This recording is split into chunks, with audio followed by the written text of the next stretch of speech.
तर वसई विरार शहरात 3 दिवसांपासून पूर परिस्थिती निर्माण झालेली आहे। अनेक ठिकाणी मोठ्या प्रमाणात पाणी साचलंय, त्यामुळे शहरातील जनजीवन विस्कळीत झालेलं आहे। नागरिकांची एकच तारांबळ उडाली आहे। नालासोपारा विधानसभा मतदारसंघाचे आमदार राजन नाईक यांनी घटनास्थळी पोहोचून पाहणी सुद्धा केली। त्या दरम्यानची दृश्य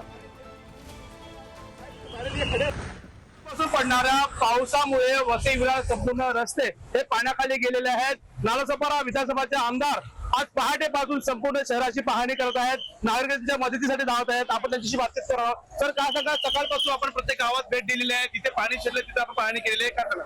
नमस्कार, सकाळपासून मी बाहेरच आहे।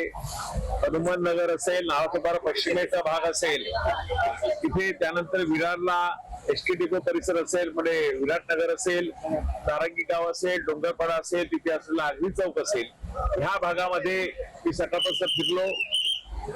लोक जी स्टेशनवरून जात आहेत घरी, त्यांच्यासाठी वाहतुकीची व्यवस्था, ट्रॅक्टरची व्यवस्था केली नालासोपारा विरारून। त्याचप्रमाणे मोठ्या प्रमाणात घरात पाणी शिरल्यामुळे तळमजल्यावरच घरात आणि बैठक चाळीमध्ये लोकांना दुपारच्या जेवणाचीही प्रचंड त्रास आहे।